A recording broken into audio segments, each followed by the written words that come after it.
Do you hate women? Sorry, maybe I came off a little bit strong there, and that was kind of a strange thing to ask. Do women scare you? No, that can't be it. You're a big, strong man. Do powerful women scare you? No, that can't be either. Just by looking at you, you're clearly a Haman Khan appreciator, or a Makima enjoyer, if you will. But now that I think about it, they're both antagonists. Is that the key? Does a female protagonist scare you? Are you scared that the series you love is becoming too woke? No, that's not it either. Then why the hell haven't you started watching Gundam the Witch from Mercury yet?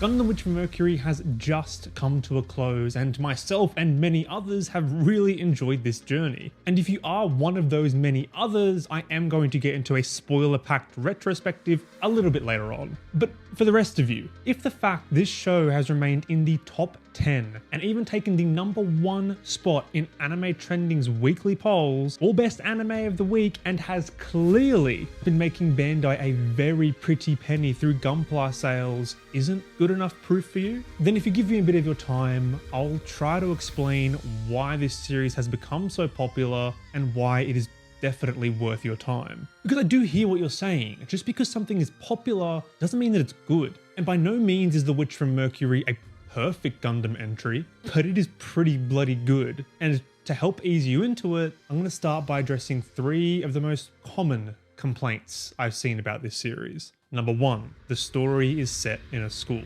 And this is one of the complaints that I most sympathize with, because I get it. The school setting is a very common and honestly annoying trope in anime these days. But to give you a glimmer of hope, the school setting really isn't integral to the plot whatsoever. To be honest, it feels like it almost brings nothing to the table here. It is borderline inconsequential in my eyes, outside of having certain binding rules regarding mobile suit duels that will be used to drive the plot forward at times, but that's not really a school trope or anything. These duels could really be applied to any scenario as some form of high stakes gambling. So really what I'm trying to get at here is the fact that it's set in a school won't detract from the experience. Trust me. It's no more of a school anime than something like Code Geass, and honestly, Code Geass probably has more school themes and tropes than this does. Number 2, the mobile suit designs suck.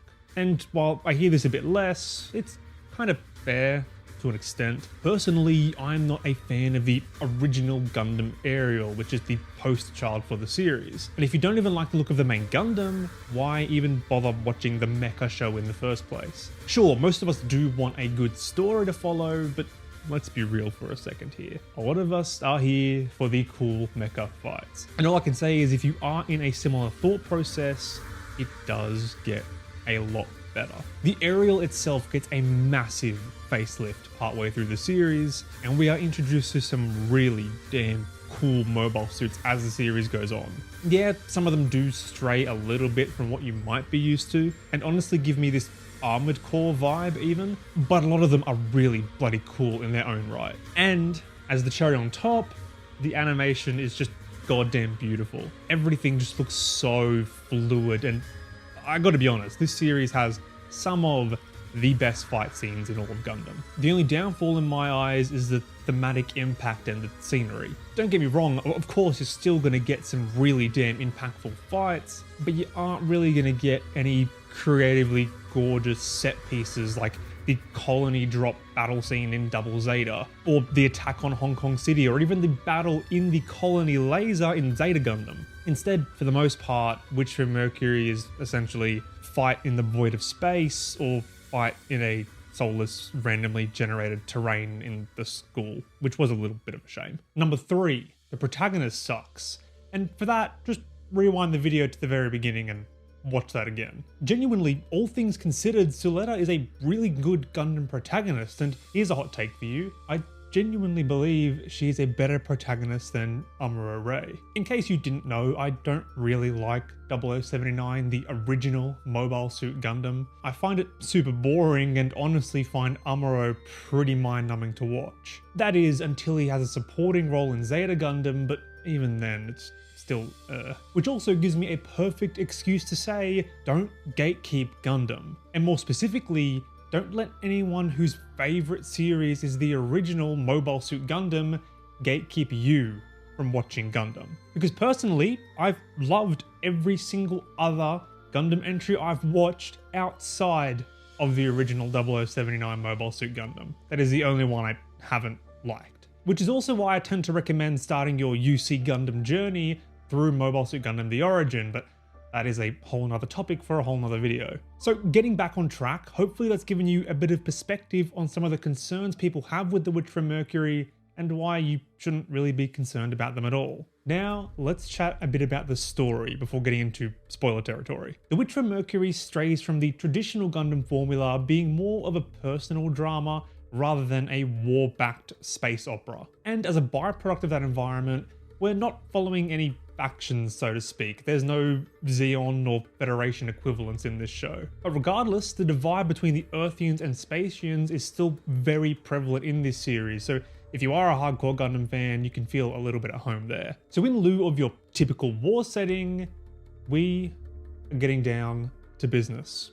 Literally. The creators of Witch from Mercury revealed in an interview that they wanted to make this series a little bit more relatable to a modern audience. And their way of doing that was to create Ad Stella, a world more so divorced from war, but completely taken over by corporate greed. Which quite frankly, in a world full of billionaires like Elon Musk and Jeff Bezos, definitely hits a little bit closer to home. And I mean, look how we all reacted to those billionaires in a submarine. Now, if you're sitting here saying, well, I enjoy Gundam for its anti-war themes, and if this series is going to stray from that, it's not for me, so I'm just going to skip it. I'm going to need to tell you to hold your horses and just take a seat for a second.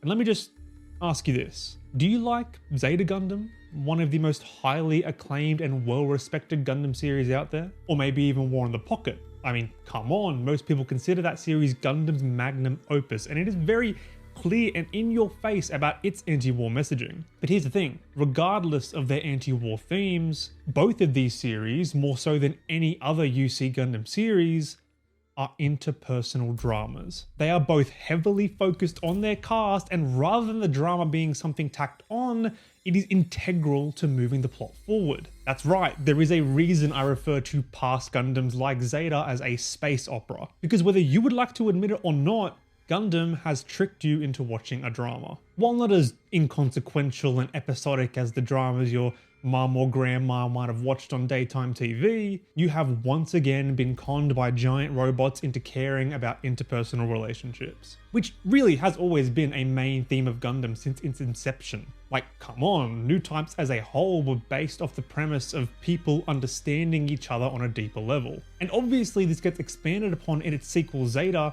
so much so that I made my entire 43-minute video on Zeta Gundam about exploring its story through its characters. Now with that being said, do I feel as though The Witch from Mercury is as good as these past series like Zeta Gundam and War in the Pocket? No, but do I think you are kidding yourself if you think you're too good for this series and that it won't interest you because it deviates too much from what you originally liked about Gundam? Yes, get over yourself, because it doesn't. To wrap this portion up in a bow and give you a final wave of confidence without getting into spoilers, I want to give you a little tease of what you can expect. You'll get your typical Gundam political drama. You'll get your mecha battles and some of the best in the series for that matter. You'll get a Char clone. You'll get a mystery in the background that is slowly being unraveled as the series goes on. You'll get a great MC and supporting cast, and best of all, you will get a satisfying conclusion. Now, whether it's good or bad is something I'll talk about a little bit later on, but to keep it spoiler free, the ending is pretty satisfying. So with all of that out of the way now, let's actually get you started with a bit of an unconventional watch order. The Witch from Mercury has 25 episodes consisting of a prologue and two 12-episode seasons. Now I might get a bit of flack for this, especially as someone who typically vouches for chronological order above all else, but what I would recommend is watching season 1, then the prologue, then starting season 2. And before you come at my head, here's my reasoning. I've seen a common trend of a lot of people upset that the series didn't quite deliver on what was shown in the prologue. And to be honest, I kind of do get where they're coming from. However, as someone that didn't quite realize the prologue was necessary viewing and just went into the series with episode 1 as you usually would, I personally never had any of these preconceptions. Which meant that for me, the setup and pacing of the first season felt perfectly fine, whereas for others, they thought the prologue was building to something completely different and it just felt out of place. So while it might seem a little bit counterintuitive, I do believe leaving the prologue until the end of the first season is a really great way to view the show, especially because then a lot of what happens in the prologue will be at the forefront of your mind, which is great because what happens in the prologue starts to get referenced a lot going into season 2. It just seems to have worked so perfectly that it feels like that's the way the show should be watched. But of course, I am pretty biased because that's how my experience went. So you don't have to listen to me. Take it with a grain of salt because I'm just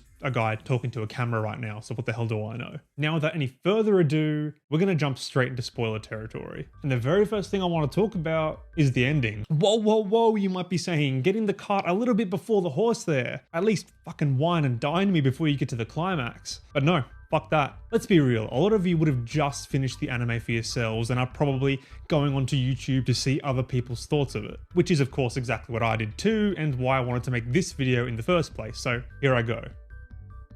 I really liked The Witch from Mercury's ending. It quite literally had me like this. Legs in the air, kicking up, smiling, giggling like a little fucking schoolgirl. Yes, it was a satisfying conclusion, okay?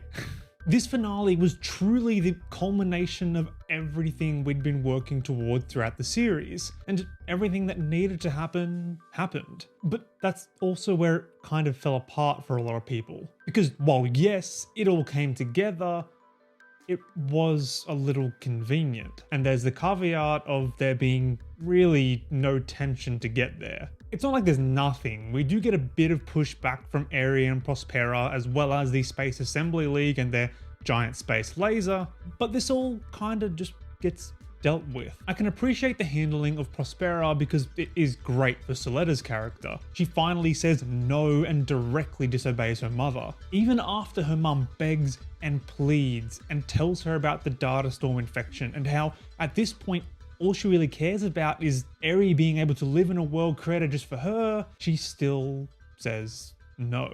And even after, once again, Prospera begs, telling Soleta she needs to once again move forward and gain too, like she has always done in the past.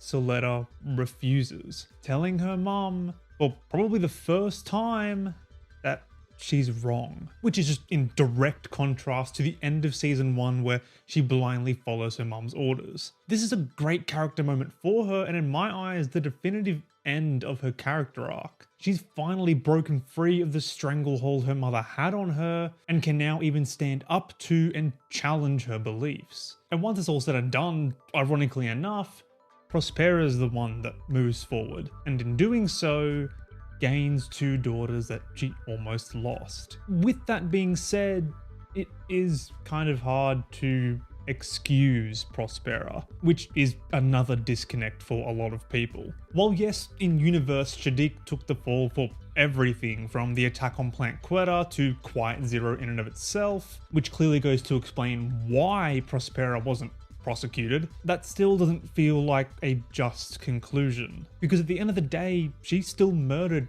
hundreds, if not thousands, of innocent people. I understand that she is a victim in and of herself and is clearly driven by her trauma, but that doesn't mean she isn't just clearly fueling this cycle of hatred with her actions. Sure, trauma might go to explain her behavior, but it certainly doesn't excuse it. In this way, Prospera reminded me of Dimitri from Fire Emblem Three Houses. She felt like she had a debt to pay to the dead. Everything she went through can't have all been for nothing. And while Quiet Zero was primarily for Eri, it was also going to be a definitive piece of proof and a stamp in history that her friends existed. And their research and the lives they gave to protect it in the prologue meant something. But once all of that quite literally disappears into nothing, and she's confronted by the data storm ghost of her past, she's finally set free. But again, despite all of that, I still think her getting off scot-free just wasn't really the right move. Whether we have our reasons or not, our actions will always have consequences that we need to deal with. And accepting and dealing with those consequences is the key difference between being an adult and just being a child. And once again,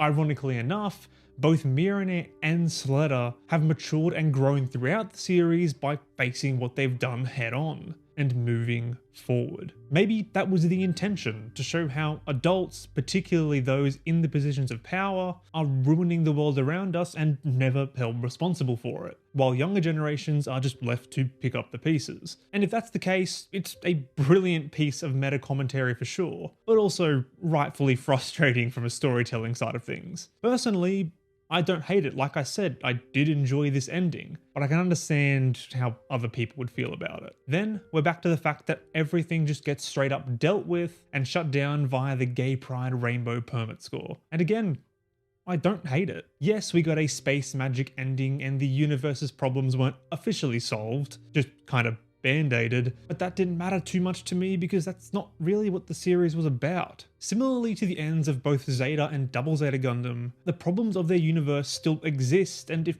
anything, some of them got worse. Zeta's ending cleared out the Titans, but that just made way for Neo Zeon to fill the power vacuum. And once that spark was ignited, even with Haman Khan's death at the end of Double Zeta, it was already too late as the Federation never truly stepped in to extinguish it, which let Char pick up the pieces and obviously led us right into Char's counterattack. But at the very least, the characters we have been following have their arcs come to an end, and as a cherry on top, get a relatively happy ending. And I genuinely think the ending of Witch From Mercury is a direct nod to the end of Double Zeta. Seeing Camille and Far happy together despite everything they've been through, and seeing that same ending for Suletta and Mirene just really pulls at your heartstrings. And of course, in both these stories, the conflict isn't truly over, but our characters' arcs are. And now this finally brings me to happily fangirling over the ending just for a sec. First and foremost, they reverse Camille Suletta, which is an absolutely fantastic callback. My only quarrel with it though is that we immediately skip to 3 years later. So we don't really get to see the direct impact of Suletta's injuries the same way we did see Camille's throughout Double Zeta Gundam. All we see is her practically recovered 3 years later, which is kind of why Camille's downfall and eventual comeback is a little bit more satisfying. But again, I still like this ending because honestly, I absolutely love the time skip trope, so much so that it almost makes up for my disappointment. Because really, when you think about it, you can't have it both ways. You can't do the where are they now cute cliche moment if you actually want to develop Suletta's slow and uncertain recovery like they did Camille. So I can live with it, because I mean, look at everything else we got out of it. We got Miorene's final interaction with Shadiq, explaining how he took the fall for everything, confirmation of Eri living on with her soul being now trapped inside of the keychain, confirmation that Miorene and Suletta got married, seeing Petra live and incorporating gun technology to help her walk again, seeing Jewel still hopelessly trying to rebuild Jetark with the help of Alan and Cecilia, seeing that everything wasn't just magically fixed and Miorene is still out there, putting in the work to help the peace efforts between Earth and space, despite more than likely losing some, if not all of her political weight after disbanding the Goliath that was the Benneret group 3 years prior. But we at least get to see that things have gotten a little better since her decision all those years ago. We get to see Suletta effectively recovered and retired on Earth, presumably already having realized her dream of creating a school on Mercury, because now she's looking at creating another school on Earth. And then it's over. Our cast lives happily ever after. And despite some of my gripes, you absolutely love to see it. Now, because we're doing pretty much everything backwards in this video, let's do a quick series retrospective starting with season 1. Like I said all the way back in the beginning of this video, I thought it was great. I thought the pacing was perfectly fine, and I really enjoyed the laid back, battle for sport dynamic with some mysteries lurking in the background. It almost gave me that Zoid's New Century kind of feel at first, but then obviously the stakes got far higher, far quicker. Soleda's character was fun to watch. She is a complete outsider, which is the perfect surrogate for us as the audience to experience as Stella for the first time through. We're also very slowly drip-fed some information throughout this first season as well. It's heavily implied that there's something a bit off about Ariel, Soleda's mobile suit, which is then revealed to be no ordinary mobile suit, but a Gundam, which is the perfect redirect for another reveal that we'll get to in season 2 in just a second. As we found out in the prologue, or didn't if you're like me and didn't actually watch it until the end of the first season, Gundams were essentially made contraband, under the guise of them being immoral due to them slowly killing their pilots. And anyone who could pilot a Gundam was then considered a witch, thus the Witch from Mercury. What we'll find out that's even more peculiar though is that Soleda's Gundam doesn't affect her at all. And the biggest hint as to why this is Soleda constantly referring to Ariel as family, even going so far as to talk to it at times as if she can hear its voice. Outside of our main mystery, season 1 also gives us some pretty interesting subplots like Elan 4. He's an enhanced human taking the place of the real Elan, who's at the top of a very prolific company, like a lot of kids at Astacasia. My only gripe is that we don't really get much information on how this is possible. We're told that each Elan isn't a clone or anything, but they have their face replicated to look exactly like the main Elan so they can take his place, then going out to pilot Gundams until they inevitably die. It's pretty unethical, I definitely hate it, and there's probably some sort of deeper metaphor to capitalism buried in there somewhere. But they really do pull at your heartstrings, humanizing Elan 4 right before killing him off. And that won't be the only time. Other than that, we get some great development for Miorine in this season, starting her own company, Gundam Inc., with the help of the ostracized Earthian house. And throwing away her pride by asking for the backing of her father that she despises so much. And with that, season 1 is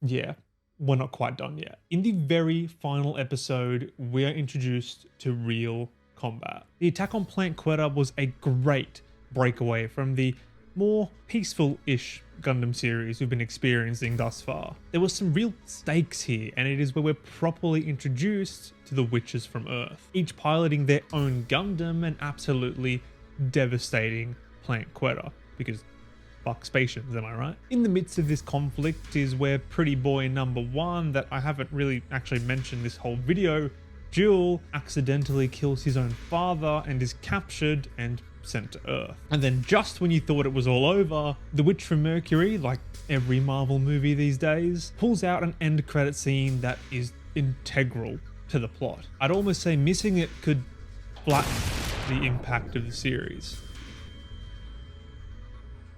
Bad jokes aside, the ending of season 1 is a clear and solid reminder that this is still a Gundam show that we're watching here, as Soleda blindly listens to her mum, moves forward to gain 2, and swats a man like a fly right in front of Miorine, and worse yet, acts like nothing just happened.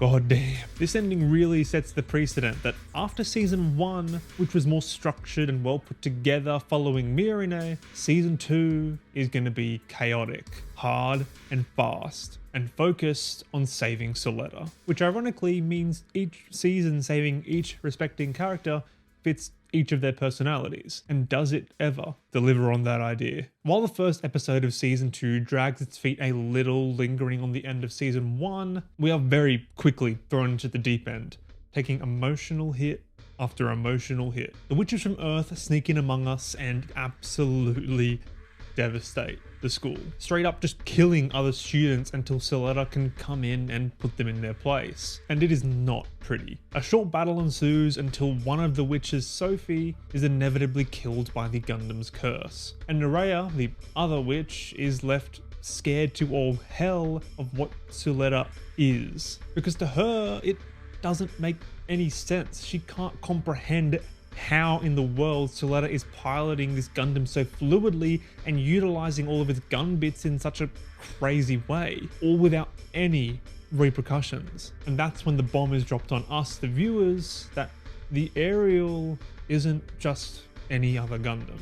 It's Eric. Which, sure, was hinted at quite a bit throughout the series up until this point, but was still a pretty crazy bombshell to drop on us nonetheless. The little girl we saw in the prologue isn't Suletta, it's technically her older sister, whose life was transplanted into the Gundam by Elnora, or Prospera as we now know her. They really just decided to go full Evangelion with this series, and honestly I'm kinda here for it. And at this point is also where the series takes a drastic turn. We get the Jewel on Earth mourning arc, which really does give us some great perspective and development for him, but doesn't really go anywhere else. And then we get a defining moment for Suletta. She believes she did the right thing by saving Miorine back on Planet Quetta, but this clearly gets under Miorine's skin, asking how in the hell she can still sit there, smile, and act like it was nothing when she literally pummeled a dude. Don't forget, we aren't in a period of war or anywhere near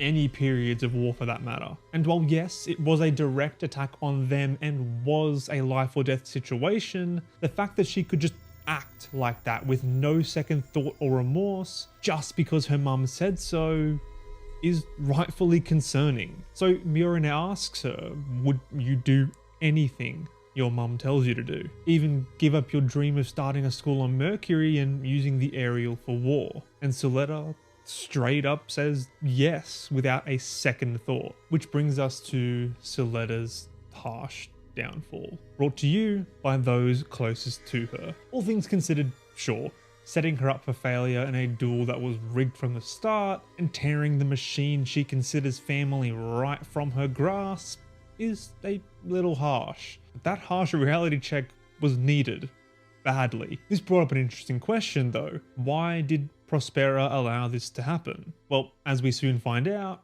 it's because she doesn't need Suletta anymore. Ariel has reached score 8, and at that level, it, or she, I suppose, doesn't even need a pilot. So she ejects Suletta right out into space, seemingly for her own good, and Prospera takes her place to go down with Miorine to Earth. Everyone leaves her behind, and Suletta can't handle that very well. Now she really needs to find something to fight for herself. Not for her mum, not for Ariel, not for Miorine, but just herself.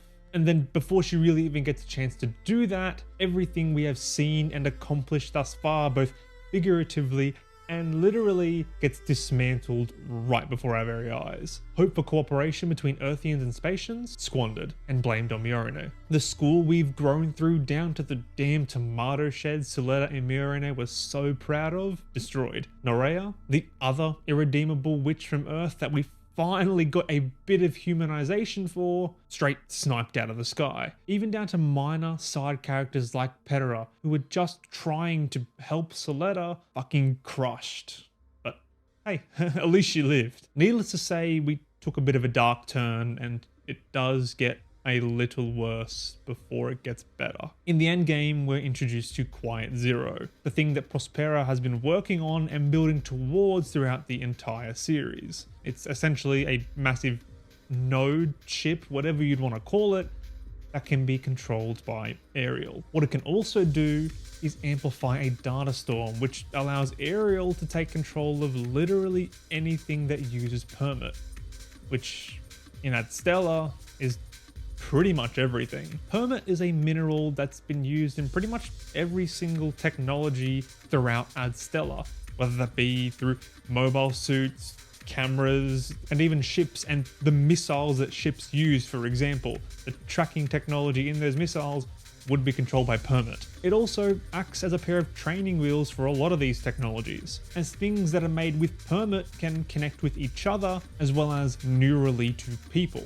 which is why all the tech in this universe was based on it. It's really just a no-brainer. You could almost think of it as being something as universal as Omnigel was in Mass Effect 1. I mean, it's not really the best example, but it's the closest thing I can think of, I suppose. So essentially, Quiet Zero can be used to take control of pretty much everything. And Prospera's goal is to use a massive data storm covering the entire local cluster to allow Eri to live freely, because her consciousness lives within the data storm ever since she was merged into the Aerial. And straight away, we can see why this plan might be a bit of a problem, with Prospera taking out a whole damn fleet that was standing in her way. Not exactly ideal. So now our gang has to do something, but Soleda's out of options. Ariel's been taken from her and has become the final boss we have to overcome. Conveniently enough, we find out that Orcs Earth has developed a mobile suit that they've kept hidden away all this time. A monster, as they call it, known as the Gundam Caliban. So Soleda decides to take this suicide mission head on. But first, really needs to go see Mirone and pull her out of her slump, which isn't exactly an easy task. Mirone realizes what she did on Earth was a mistake. She was naive. But Soleda comforts her with the fact that she's made mistakes too, but is going to keep moving forward anyway, even if she doesn't gain anything, which already just shows some growth of her moving away from her mother's ideology. Mirone then just asks Soleda to come down to Earth once this is all said and done so they can confront her mistakes together. And as we all know from the ending, she does just that. The two finally make up, which is great because they haven't even seen each other, let alone even spoken, since Mirone took Ariel away from Soleda. Then of course we get some intense PG hand-holding, and now the two can finally work together again to come up with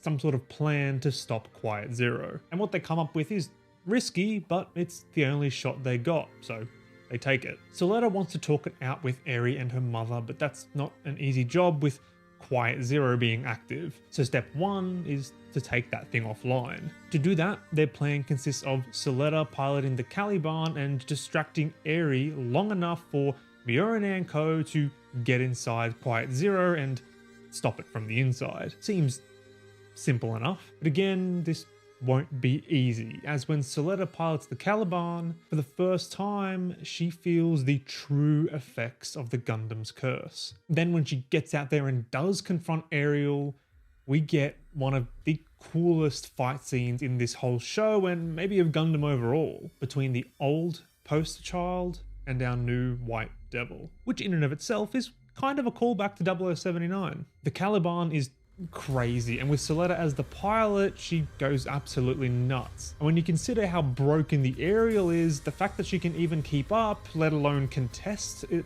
is insane. It really just goes to show that it wasn't really the plot making her a good pilot, nothing was for convenience, and it wasn't just because of the Ariel, it was her own skill as a pilot. Soleda knows what she's doing, and she's not a bad pilot by any means. And what else could they do besides give the Caliban a broomstick as a weapon? Really just playing into the whole witch thing. Sure, it is a little bit on the nose, but it looks cool and is actually executed quite well, so I can live with it. We do get a bit of tension here because Death is very quickly approaching our cast who have snuck into Quiet Zero, and Soleda is struggling to live in the damn cursed mobile suit. But as we already know, it all works out in the end. LN5 clocks Prospera in the head, but it doesn't kill her. Then Mirone gets a great moment to yell at her future mother-in-law about just loving her damn daughters equally for once. Soon after, Quiet Zero is shut down using a passcode that Mirone grabbed from the unique genetic code in the tomatoes she was growing way back at the school. Sounds kind of weird, I know, but this is a thing because her mother worked on Quiet Zero before her passing, and this genetic code was clearly a failsafe in case Prospera ever fell off the deep end. Luckily enough, somehow Mirone remembered that shit in the moment and managed to shut down Quiet Zero, because I know I could never remember a code 4 letters and numbers long, let alone that. Nonetheless, all is saved and seemingly over until boom.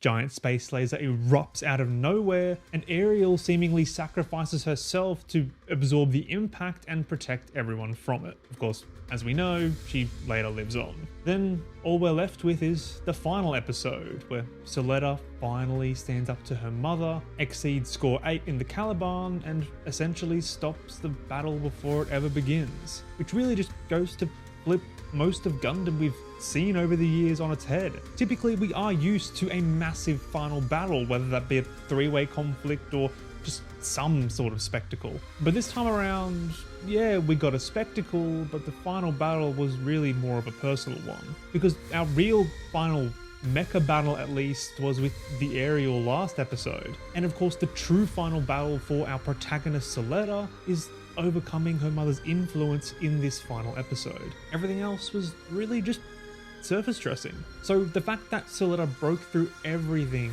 Thanos snapped Quiet Zero and the Gundams completely out of existence, and just ending the conflict without perpetuating the system they were raised in is perfectly fine. All that means now is that she just doesn't have to fight anymore, which is really perfect because at this point her character arc has come to a close. And I mean, come on. This ending even gave us that gorgeous scene and low-key callback to Zeta, where all of Mirane's emotional walls come crashing down. That completely contrasts her yelling at Suletta not to even look at her when she cried all the way back in season 1. What else can I really say? It's just great stuff. And yeah, sure, like I mentioned earlier, some people might not like it and consider this whole ending a weird cop-out, but thematically, it was perfect. And for a series that all along had heavy influence from Shakespeare's The Tempest, what else did you expect other than a happy ending that inspires hope for a brighter future? And with that, I'm done. So if nothing else and you haven't done so already, get out there, get off your ass and go, or get onto your ass and go watch Gundam the Witch From Mercury. It is well worth your time. This video ended up being way longer than I had originally planned. Originally, I was just going to talk about the ending and I wanted to release it the same week, if not day, that the ending aired, but yeah, it just ended up turning into a much longer script and kind of retrospective on the whole series because I just couldn't stop writing and couldn't stop thinking and talking about this series. So yeah, it's a little late, but I hope you enjoyed and appreciate it nonetheless. And if you want more Gundam or mecha anime content, feel free to subscribe. With all that out of the way, feel free to like, comment, let me know your thoughts, and yeah, I'll see you next time. Peace.